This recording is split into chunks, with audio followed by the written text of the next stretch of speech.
Welcome back, everyone. Thanks for joining us again for another episode, podcast, our last 30.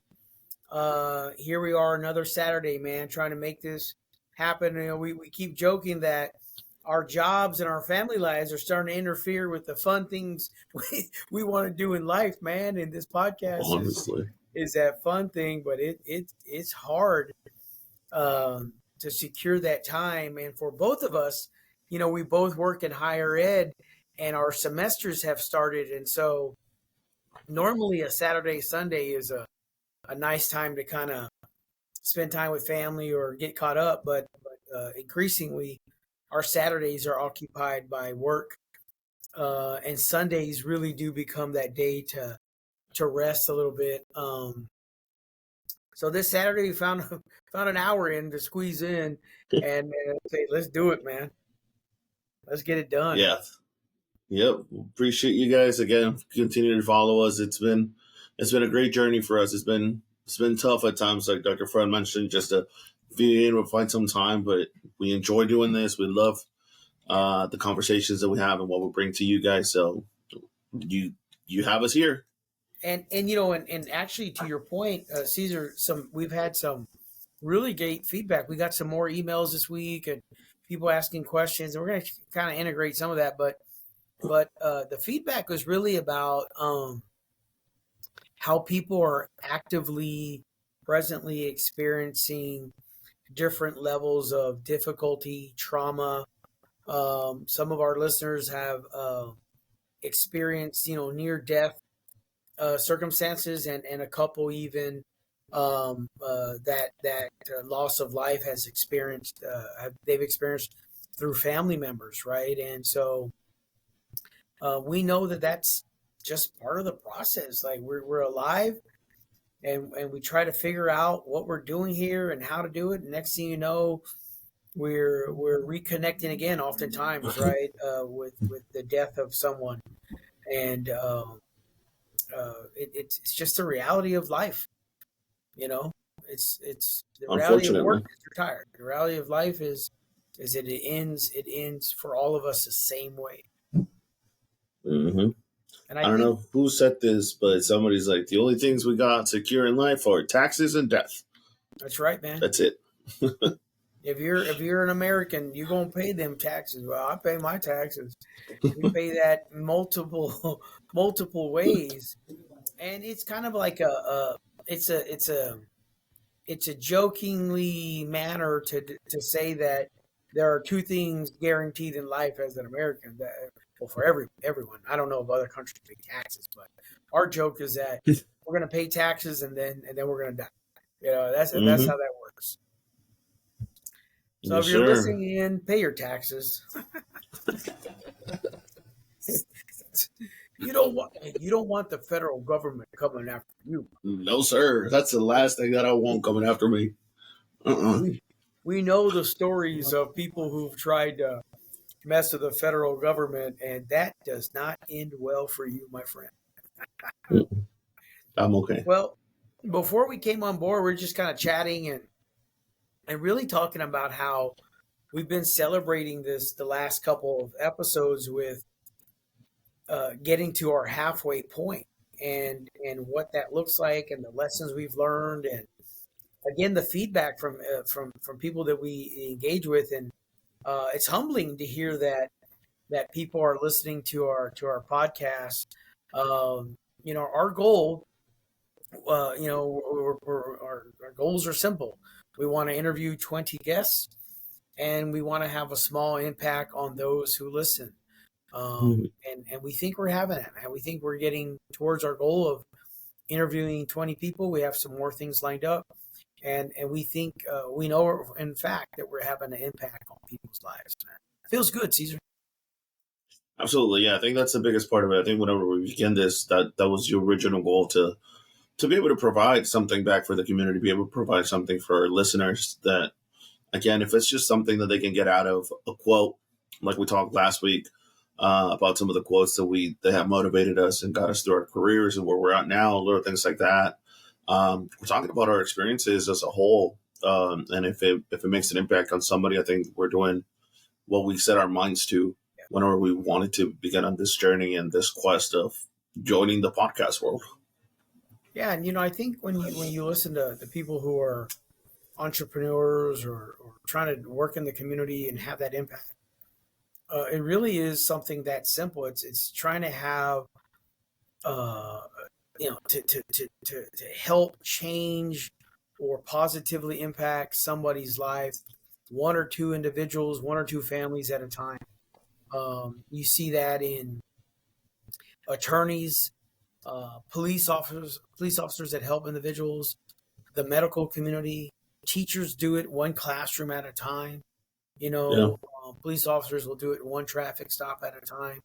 And I'm thinking of the positive side. Yeah, I know you could. If you're listening, you can give me examples of errors and some of the more difficult exchanges. But I'm just trying to think positively in that impact in our community. You know. absolutely.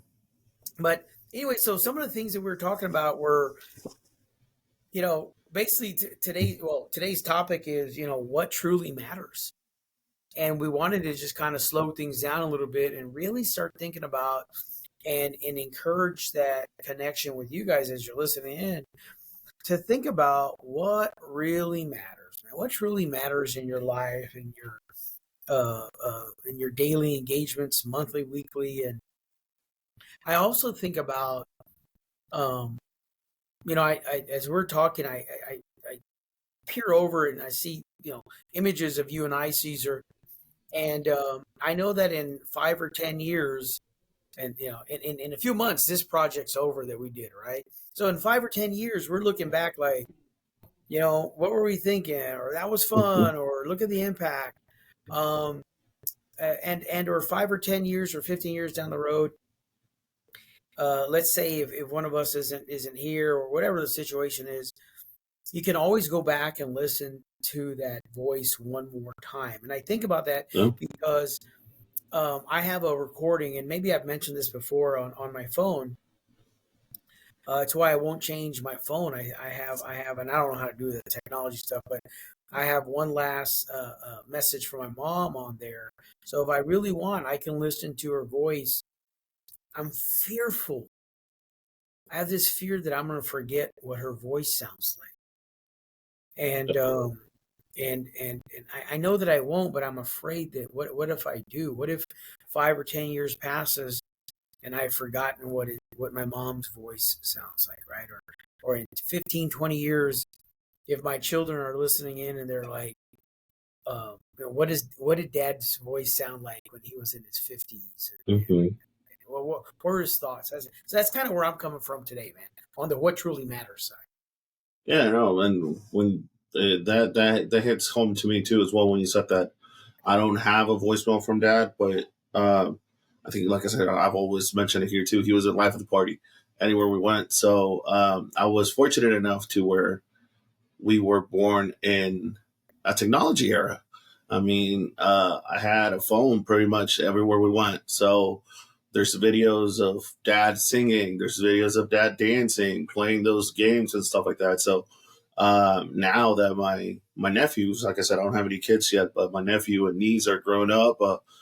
We get to show them some of those videos of like, yeah, that was grandpa. That's granddad. But you know what, Caesar? I'm sure you have video recording, right? Or of him. I think that you've shared a video of him singing and having a good time at a Mhm. party somewhere. So Yeah, so there's that, right? So like had we lived 100 years ago, we man. wouldn't have the same access to that technology. The rich hmm had that access, right? Or whatever the Yeah, situation was. Whereas now, it's nothing to get your phone out and record and get a video and take pictures. And we just went on vacation a month or two ago, and we took, I don't know, 4 or 5 thousand pictures, like 4 or 5 thousand. What were you even on vacation if you were taking that many pictures? And I was just trying to document, but at the same time, there were moments that I didn't document, that I didn't get of pictures. course. I just wanted to, right, to be in the moment. Living it. Yeah, hmm something to be said about that. And if I were to answer like briefly, well, what truly matters to you? My quick answer is my family. Uh, and as a result of my family mattering to me, men, hear me out. I have to take care of my body, my soul, my health, my mind. I have to take care of myself so that I can extend the time I have with my children, with my family members. And I was talking to a colleague the other day, and I said, I haven't made a whole lot of friends since I left the military. And I say that as a kind of pride point, right? Like, I don't have a whole lot of friends, but I have a whole lot of family. And what I mean, and not all family, of course, we know is biologically related. Mm-hmm. I consider Caesar a brother and almost like a son, except for the size difference kind of disrupts the thought of this guy could be my son. He's the same age as my son. And I love talking to my son, but it's funny because when I make that reference, I was like, yeah, my son and Caesar are the same age, but in my head, I'm seeing the size variance of a truck and then a pickup. You know what I mean? So that kind of reference there. But anyways, what truly matters to me is my family. What truly matters to you, man? Yeah, honestly, I think it's the same for me, my family. Especially now that it's just us for my immediate family. Again, I don't have any kids. I don't have a wife. I don't have a significant other or anything like that. To be able to provide for mom, my brother, and my sister, and my nephew, my niece, I think just being able to be there for them and be able to enjoy them, I think that has always been my goal and my intentionality behind everything. Um, I've quit jobs. I've moved out of town. I've moved back into town just to be with family. Because at the forefront, that's always been um, the thing that has kept me together more than anything. I think like going back into college, whenever I was by myself and going through everything that I went through at those moments, my mom and my brother and my sister were the ones that were there for me 24/7. There were days that they would make the drive in the middle of the night to Commerce because they knew that they weren't. I wasn't right. I mean, I wasn't right in my head at that time. Uh, and at first, I didn't want to see it. I didn't want to understand it. I even left the house a few times whenever they got there. I'm like what are you doing here? Like, I don't need y'all. But obviously, I was a dumb teenager, didn't understand things. Again, was going through my own mental battles, my own mental illnesses at that time. Uh, but you understand that that's what family's there for, regardless if you want to see it or you want to accept the help or not. That's what family's going to be there for. And like you mentioned, I talk about my immediate family, but like you said too, you were always there. You've been there for me too. In some of those aspects, some of those situations that we've been. It's just in different mindsets. Um, you've definitely pulled me out of hypothetical ledges, jumping from those buildings a few times before. So yeah, like you said, yeah, I don't have many friends either, but the few friends or the few people that I've met and that I've learned to be open with have become more than that, more than a family. So I think yeah, that's what's important for us, and I think it goes back to the way we also get together and how we are able to have these conversations because we're comfortable with each other, we're vulnerable enough with each other that Yeah. it's not like I mean, obviously you're my mentor, that's how this relationship began, but now it has developed into a lot more. So I think I'm thankful for that, and I'm grateful that we're able to have these conversations and be able to have a space like this. And it's crazy because honestly, like if you're listening in, this is no different than the way Caesar and I talk all the time. We're just kind of opening up. Basically, it's the 1980s party line, man. Back in the day, you could be on the phone, someone else could pick up the Yeah. phone on the same line, you could listen in. I mean, I had one of them phones on phone lines or Oh whatever. yeah. I And have that's done kind fun. of what this. It's a party line, bro. We're over here, you know, just chopping it up, and then you're listening in, and really, it's just like, yeah, I can experience. I understand that. Earlier you said you were a kind of a silly or dumb teenager. Well, who can't relate to that, man? Yeah. I would argue I have stretched out that dumb teenager phase about 40 years. Hey, we Man, still have those moments. you- you're not you're not But giving up your dumb teenage phase anytime soon, man. I'm 50 something no. years old, and I still dumb. I'm dumb, dude. Hey, we need those times. I mean, after everything, we need those dumb teenage moments again sometimes. You know what I think it speaks to is the ability to not take things too serious, man. Yeah. You know, like there's some things we got to take serious, right? Like, hey, take your relationship serious, take your health serious, man. Take, if you're a religious person, take that connection with your spiritual advisors and your connection serious. I get all that, and I'm not a religious individual, but man, I respect people who can do all that. I'm not a gym, attending kind of dude. I was gonna say gym rat, but then I started to say that, I was like, am I gonna get beat up for I calling mean, someone a gym rat? I mean the But size of one, but I'm a gym mouse, homie. I'm a gym mouse. Um, but even though I don't, expose myself like that, I don't go to the gym all the time, but I have an appreciation, man. I get of people course. who take care of their bodies and their mind and their health, their spirit. All that. I love that stuff, man. And I get for them, that's what truly matters, right? Hmm. And and I think that there's a beautiful lesson there about the simplicity and the complexity of life. It's simple in that it's daily. It's Yeah. complex in that we don't know when that day ends, right? The love that we can give and is reciprocated, you get to choose, man. You want to love someone or not love someone or be a jerk or not be a jerk, that's your choice. But if you're let's say a jerk to someone and they happen to transition, they pass away, they die, that's it for that relationship. There's no Hmm. more um you don't get the closure, right? What people talk about a lot, seeking that closure, and that made me feel good about the last few years that my mom was alive, the ability to be able to take care of her and kind of spoil her a little bit and not knowing she was going to pass away.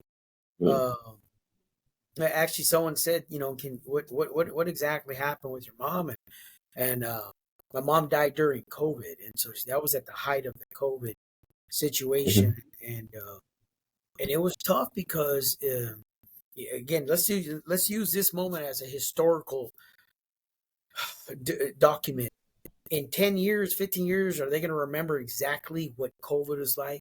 We're coming up on Yeah. our 20 third, I think 24th year since 9/11, since Hmm. the attack at the World Trade Center there in New York City. And I had just got out of the military, so my understanding was very different than my daughter, who was um, not born yet, right? Of course, Hmm. right? But when we talk and like, not the significance, and she's like, yeah, it's very sad, this and that. And for me, I can tell you a story of what that was like, and what it was like during and after. It's the same thing with what I'm trying to share here, right? That personalized component, but that's what really matters. That's what truly matters. Yeah. Family for I us. think. We're lucky. We're lucky because it's a privilege too, Caesar. Not everyone Yeah. has family, and not everyone has family they want to be with. Yeah, you're about that. And you know what? We might be the family they don't want to be with. That's all right. I'm okay with it. That might also be true, man. Hey, so like I kind of was alluding to the benefits and the privileges of us having family, but before we got on today, we were kind of talking about some stats, and Caesar was sharing with me that like life expectancy. And can you share kind of what those words? Like if you're listening today, like, hey, what's your guess right now? As you're listening, you're probably in the United States, what do you think the life expectancy is? Is it more for men or women? They're guessing. I know they're like, women live longer. Of course, women live longer. Okay, Mm. so now they're not only more beautiful, they're not only smarter, they're not only they even live longer. They're gonna Like, outlive us. no, Mm-hmm. bad, bro. We ugly. We not so smart, and Whoa, whoa, whoa, whoa! You might be ugly. Let's leave it at that. I'm ugly. You know, but we were talking about the average life expectancy, right? And so, um, you guessed it right. Women outlive men. Mm-hmm. Of the four large groups in the United States, black, white, Latino, Asian, who do you think outlives everyone else? If you were to put them in pairs, what two groups outlive the other two groups? You know, you're guessing right now. You're probably saying, I think this group, this group. Well, the answer is that white and Asian populations, communities outlive the African American and Latino communities by quite a bit. What I was surprised to find out was that the Mm-hmm. Latino community actually has done well despite those, in many communities. But what is common is a large poverty rate and maybe not the same access to health insurance. But Latinos are actually outpacing the average American life expectancy. I was surprised to learn that from you today. Yeah, yeah. So now you guys had a little bit to guess. We'll talk about numbers now. Like the overall life expectancy right now is 76.1 years. That's overall. Women Overall, seventy American. nine point one. Mm-hmm. Overall American. Went for women is 79.1. So they're Yeah, baby. living 3 years more than the average life expectancy. For I bet men is some would say the best 3 years of their life. yeah. My viejo gone? Shoot. Shoot. And then men 73.2 years. So they're living 3 years less than the life expectancy, average life expectancy in America. Now whenever we jump into breaking it down by Race. groups, white Americans are 76.4 years, African American and black 71.8. When we look at Hispanic and Latino, 78.8, which that's surprising. We're almost close to women's life expectancy whenever we talk about Hispanic and Latino Americans right now. And then That's the number impressive. that I was not surprised about was Asian Americans, which is 86 years old. Wow. So they're You living know, an extra 10 years than the average person. if you think about from an earnings perspective, right? If they're living 10 Yeah. years longer than in any group, if any group is living 10 years longer than the other group, they're they're likely, let's say they're healthier and they're outpacing and Mm-hmm. making more money and then thereby leaving more money, right? Yeah. They're gonna more likely, I would imagine, I'm guessing, to have health insurance, to have life insurance. I mean, Mm-hmm. who has life insurance? Like that's a big part of uh that's something I learned later on in life, man. I did not grow up where the conversation, for example, of life insurance was Mm-hmm. was normal. As a matter of fact, growing up, I knew very few people who had even medical insurance. Yeah. That was uh, good night. That was a privilege. Life insurance was just like so far fetched. Like, well, what am I going to do with all that? It's not for you. It's for the Mm-hmm. people who stay behind. I would Exactly. say just like a funeral. It's not for you, my G. The funeral is for Mm-hmm. the families behind so they can celebrate your life one last time and have an Mm-hmm. excuse to all get together.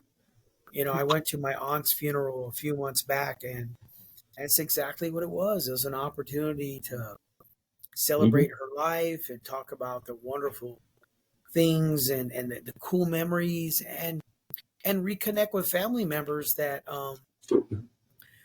have shared in similar stories as well, man. And that's the unfortunate reality.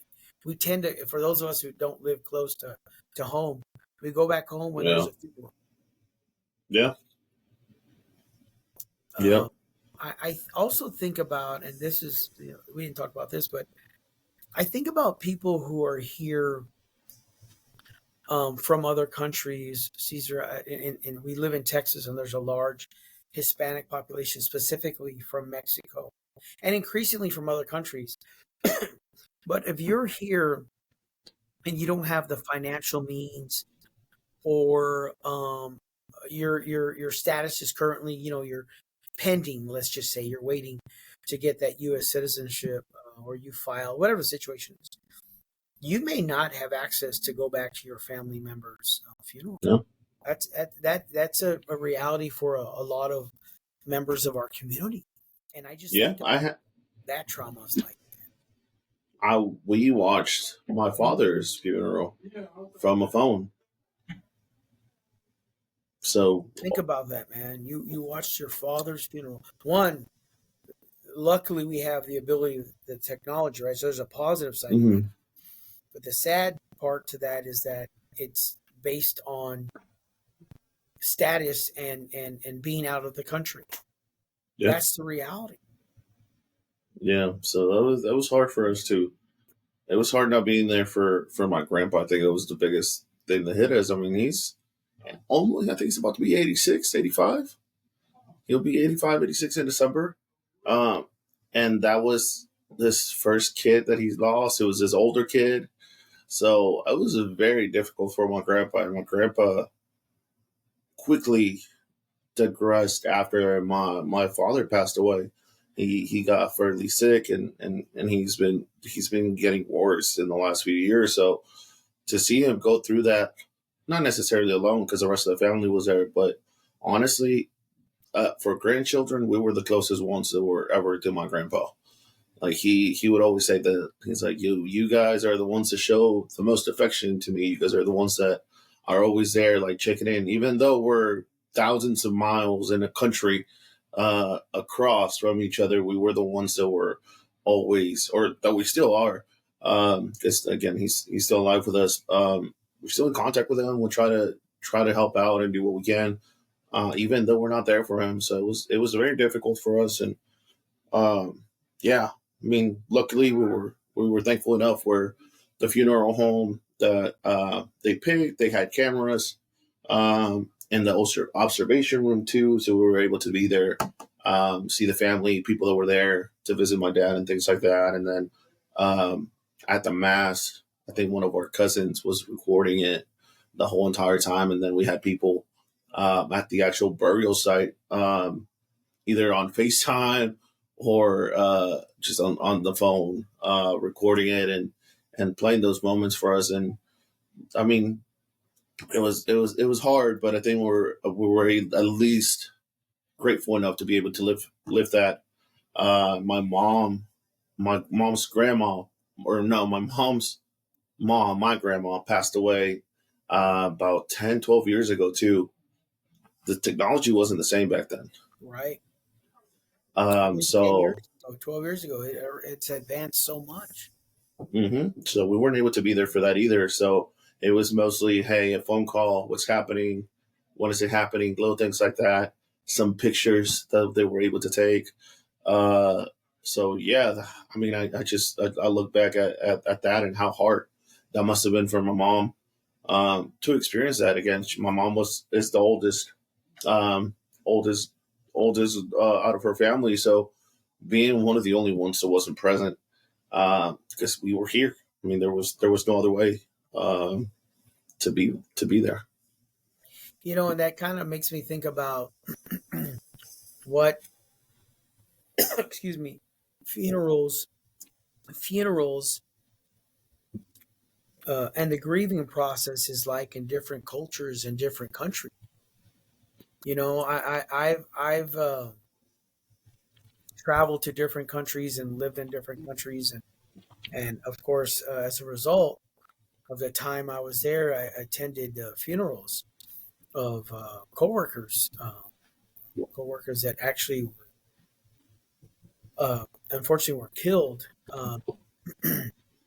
And the funeral and the grieving process is unique in parts of Africa and parts of Latin Yeah, America, in parts of the United States.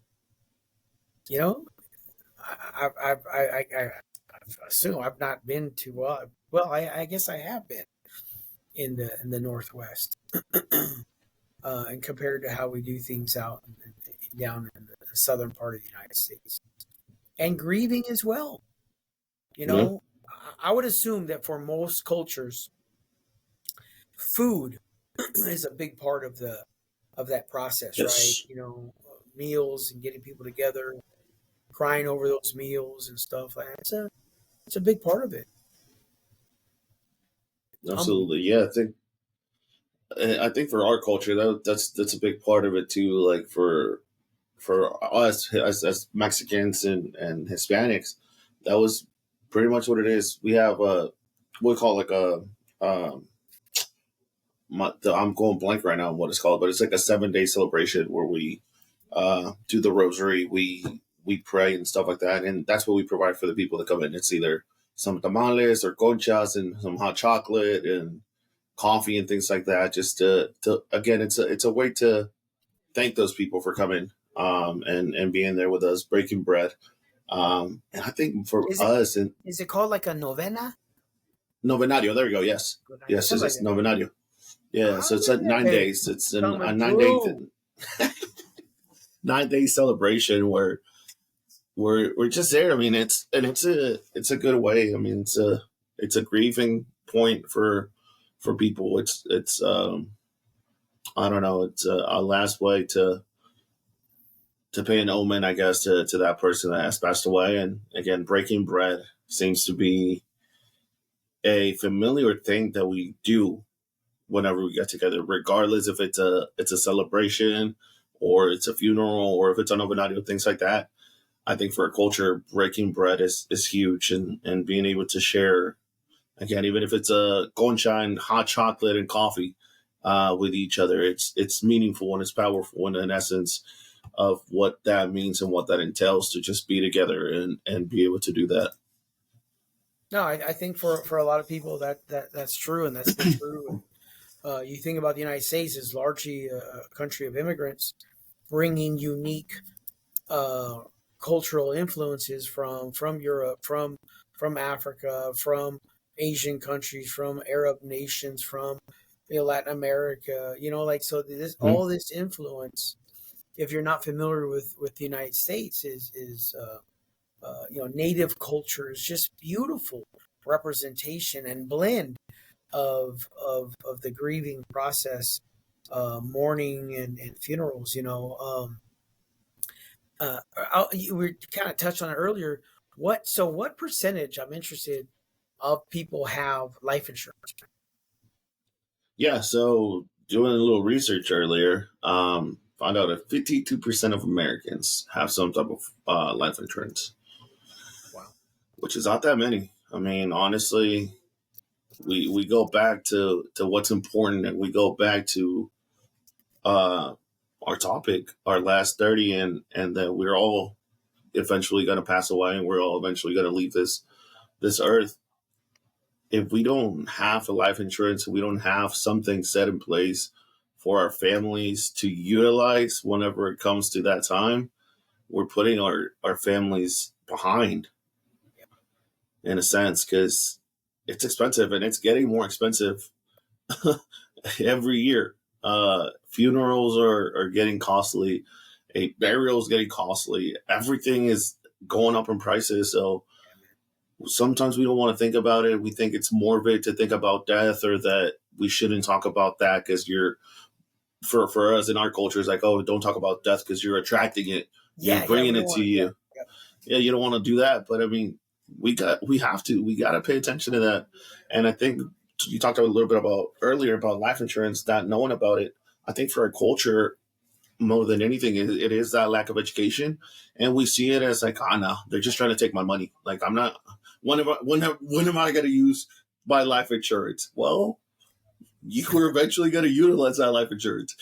Uh, so I think that's where it comes from, is the lack of education. And I think for most of, especially talking about immigrants and immigrant families that are here in the United States, we don't come from money. Not many come from money, so they don't have that knowledge of money. In that sense, we don't have that financial literacy to understand what we need to do in order to set ourselves up for success rather than failure whenever And those times come around. and life insurance helps protect those investments as well, right? Mm-hmm. Like, if you own a business or a budding business or a home or vehicles, um, let's say you have one working member of the family, and that's the person who passed away. What does a family do? Like, I think about that tragedy, honestly, man. Like, how tragic it would be. And I've lived my life to where if something were to happen to me, I truly embrace the concept of resting in peace and Yeah. resting in knowing that my family's okay, that they're safe, that financially secure, that they know how to do the basic stuff as well. Like when I engage with my children, for example, I'm like, this is important because if one day I'm not here, you have Mm-hmm. to know how to change a tire. You have to know how to Yeah. change oil. You have to know how to replace a windshield wiper blade or what, like simple stuff, man. All these things are important in my family, anyways, for my children to know. Or I need you to make enough money where you can pay someone or have enough family members and friends around that circle where they can help you with this, right? Mm-hmm. And so all those relationship building intentionality opportunities happen in my home, and it's always mindful of that transition, because that's the Of reality. course. And Yeah. see, you're going to be inviting someone soon who works in that industry, so hopefully we can secure that visit and talk about specific life insurance, specific what that looks like, and what the resources available. So you guys keep listening, and we're working on bringing someone of that caliber in that has that knowledge. 'Cause we don't know, man. We like talking about these things, but we Mm-hmm. don't know specific information about uh you know life expectancy or life insurance and all these kinds of things, man. Let me ask you this, Yeah. Caesar. Back to what really matters, man. If family matters, what kinds of things are you doing to secure that level of safety or happiness, right? And we were talking about earlier about like what at the end, what really matters. Is it your achievements? Is it your relationships? You know? And so how do you address that one? How do you answer that? Man, I think definitely the relationships. I think that's what's most important, because I think like we mentioned before, we can leave all this money and accomplishments and goals and awards and all of this, but if you were a piece of crap to your family and did not have that relationship, none of that matters. So I think just being intentional whenever it comes to building those relationships and understanding that at the end of the day, no matter how much money and no matter how much assets, no matter how much wealth you leave behind, what that people is going to remember are the interactions that you had with those individuals, the moments that you lived with them, the good and the bad, uh, moments that you go through with that family, the struggles that you overcome, the barriers that you guys were able to overcome together as a family or as a friend, or whatever the case would be, whatever that relationship might be. I think that's honestly what we'll remember the most whenever it comes to it. I'm not going to remember, oh, yeah, he left a Ferrari. Yeah, well, that Ferrari's now gone. I sold it after he passed away. So things like that are not going to matter when everything is said and done. So for me, the relationship aspect of it, and knowing that there's no regrets once I leave this earth about if I could have done something better, if I could have been a better son, if I could have been a better brother, if I could have been a brother friend, a better uncle, a better, hopefully a better husband and a better father whenever the time comes around. I think being able to understand and know and leave, like you said, being able to rest in peace, knowing that not leaving with any regrets, and I'm not leaving with anything inside that I could have done or could have said to somebody whenever I was still alive. Um, and I think that's something that I've had to learn the hard way after my dad passed away. Again, we were raised in such a culture where showing affection to another man was not necessarily permitted, but it wasn't seen right, or it wasn't something that came natural to us. It wasn't something that was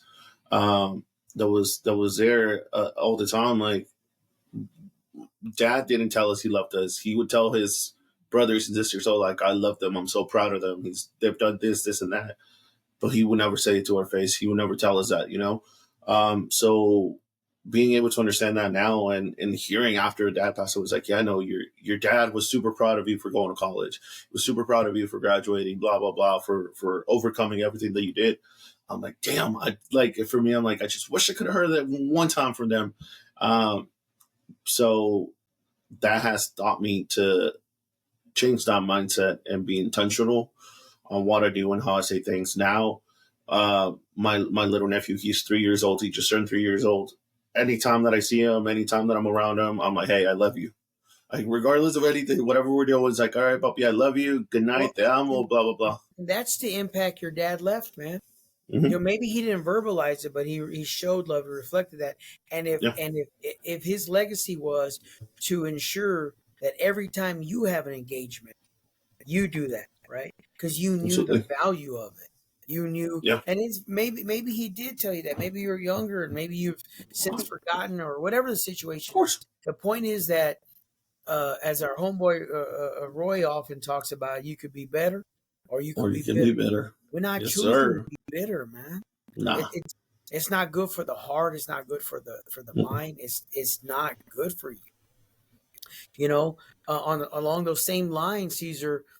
You talk about relationships and building them, and sometimes, and this is a reality too. Sometimes we have to end those relationships, right? If you're Of course. in a situation where someone ain't showing you that love, that respect, or whatever the situation is, whether it's a friendship, whether it's a work environment, or the person that you think loves you or you love, sometimes you have to end that, for your own health, man. And that's Mm-hmm. not an easy thing to do. Let's make it about our work, for example. If I was so upset, and I've been in places where it's like it's terrible right now, but what do I do? Like, how do you navigate out of a job unless you have a job? But, Mm-hmm. but you're so destroyed or your mind's messed up. How do you interview for a job, prep for a job, win that? Like, there's a lot that goes into it. You know. Well, now let's make it about the relationship. If you're in a tough relationship, you want out. You don't want to make it look like I'm in a relationship to leave. You want it to be a healthy transition out. So Mm-hmm. it's unique there. But at the same time, it's not as easy as people try to play it out. Like, hey, girl, how come you didn't just leave? Or, hey, bro, how can it's not? No, it's a little bit more complicated than that. And there's real emotions. I don't love my Yeah. boss. I don't love my job. I mean, I do love it, but not like I love a partner, you know? Mm-hmm. And to leave my job, or if they were to fire me, like, man, that sucks. But if you were with someone for a long time and then that were to end, I think most people are gonna go beyond. Oh man, that sucks. It's just like, wow, I need some time to transition from that. Right Yeah. now, make it about, for instance, our podcast. What if that transition was not ending the relationship verbally, but what if it was death that caused the end of that relationship? And that's the reality for a lot of individuals, man. And there's some tragic stories out there. And there's some beautiful stories that go on forever. But the truth of the matter is, if you're married today, you or your spouse will transition from living before, one of you is going to transition first, and one of you is going No. to have to continue. So that, back to that insurance part, back to that health insurance part, life insurance, back to that, am I prepared, and do I have people around me, do I have friends and family, like all of those things come back into place. And Yeah. then back to the original question, well, what What really, really matters. right? You know. I hear people talk all the time about money. Oh, I've made money, I've lost money. And real quick, so when were you happiest, man? I was Yeah. happiest when I didn't have any money. Because having that money creates a mindset of protecting and keeping it, and Mm-hmm. afraid to lose this $1,000. I got $1,000. I don't want to lose it. I'll do anything to not lose it. And I'll lose sleep, Yeah. health, and opportunities to make money to not lose $1,000. Lose them. Baby, Yeah. you did the complete opposite. And now make that 100,000 or make it $1,000,000. Make it $10 million. So for those who have that kind of access to money, and people were like, man, I wish I had said individuals money, that you don't want to be Elon Musk, bro. That's a No. tough life, dude.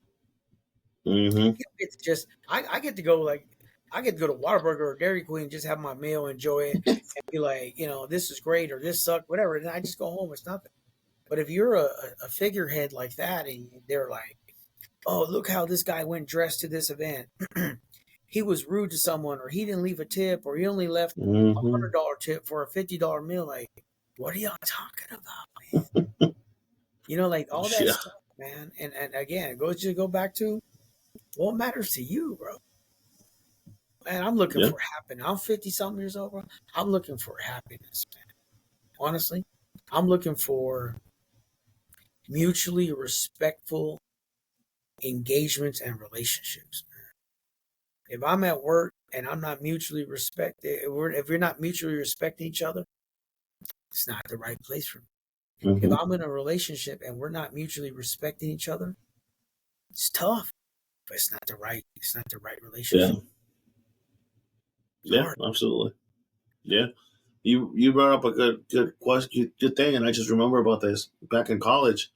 I took a class of death and dying, uh, and or not our final project, our semester long project was leaving everything in place, or in case you were to die. Like, I'm just not remembering that. Like, who was gonna give your Julie? What kind of funeral were you gonna have? What were like your testament? Things like that we don't think about it at first. I'm like, oh, it's just some stupid project. Now that I'm looking back at it, it's like, yeah, that's true. It's things that we need to get done and things that need to happen, because if not, the people that we leave behind are not going to be set. And then that's whenever some of those relationships end up being broken as well. And we've seen it a lot. I think it happens a lot in the Hispanic community, where a parent dies and they have properties, or they have a house or whatever, and they have multiple children, and nothing was set in stone of this is for you, or this is for you, or this is for you. So those brothers and sisters start fighting, and then that bond, that relationship end up breaking, Sad, man. because of a house, because of a car, because of assets. That, again, at the end of the day, whenever those individuals pass away, it's not going to matter anymore. A little feria, man, breaks up whole familias. Mm-hmm. Bro, there's See, on TikTok, you see it all the time. They're acting, that fighting about the terrenos on Christmas Day. The parents not even dead yet. They're in their deathbed, or sick or whatever, and they're already fighting about who's going to get what. So I think, yeah, I think, again, that worrying about that is nonsense. It's more about the relationships and what you create and what you foster, um, in the life that we have. it's unfortunate, but well, there's a whole show right there. What happens after someone passes Yeah. away? The drama and the nastiness that happens. Like, man, we could do this. We could do another 3 or 4 hours and talking about stories that we've heard on and how people treat each other, man. And Uh-huh. I'm proud to say that my sisters and I, upon that transition from mom, we needed a little bit of time away from each other, but other than that, we was good to go, man. Good to go. Everything's great. We have nothing to fight over, but I would imagine those dynamics surface often. Oh yeah. Um, coming to the end of this last few minutes, I just wanted to really to remind you guys. Uh, I think about this often. Like, hey man, this is a lot of work, and you only got about 50, 60 people listening in on your podcast. Is it worth it? Uh, and for us, it is worth it. Actually, Heck yeah. man, you could cut that in half, and then cut that in half again. 10, 15 people listening, man, we're happy because we're not doing this for the 1,000 views. We're doing this for the couple of opportunities to engage with others and listen in and learn ourselves, man. Like, we walk away, man, and and we've learned some really good lessons. And when we engage with others, um, we learn so much, and we have learned a lot from our guests, Yeah. and we're pretty excited about the next already 3 or 4 guests that we have lined up, and we'll get those out to you here real soon. Um, and just remember, man, what matters to you? What really matters? And we're respectful of time, so we're not going to beat this to death. But the truth of the matter is, we're appreciative that you listened today. We're appreciative Yeah. that you shared this with someone and you talked to us. We want you to take some time to think about for yourself, like, what really matters, man. If it's those relationships, go get them, go build them, and on Yeah. that certain occasion, go end them. Yeah. What it And be is. intentional on how you foster those relationships. They can come and go with one interaction. So just being mindful of that, and tell a little bit about that. Yeah. Even if, honestly, even if we're being selfish and it's just us that are going to be watching this in 5, 10 years, Yeah, it's worth it. absolutely. It's worth it, man. Because we'll look back at it as like, dang, that was a 50-some-year-old Fred. That was a almost 30-year-old Caesar thinking about that, thinking about what it is, life and death and everything in between, like we like to say. And I mean, in 10 look years, back. man, you're going to be almost 40. In 10 years, I'm going to be over 60. That's Golly, crazy. I heard, bro. I'm just thinking I'm almost at 30. It just hurts. I don't know. It's just a little piece of me keeps dying. I think I'm almost gonna be 30. My knees just crack a little bit more. He had an injury this week, so he knows 100% what he's talking about, man. But listen, guys, thank you so much again for entertaining us with your time, and we hope that we're providing a good resource here. We're super thankful, appreciative, um, excited about what the next few weeks is going to look like as well. Stay tuned. Absolutely. Thanks again, man. Thank you guys. Appreciate See you. you We'll see next you guys week. next week.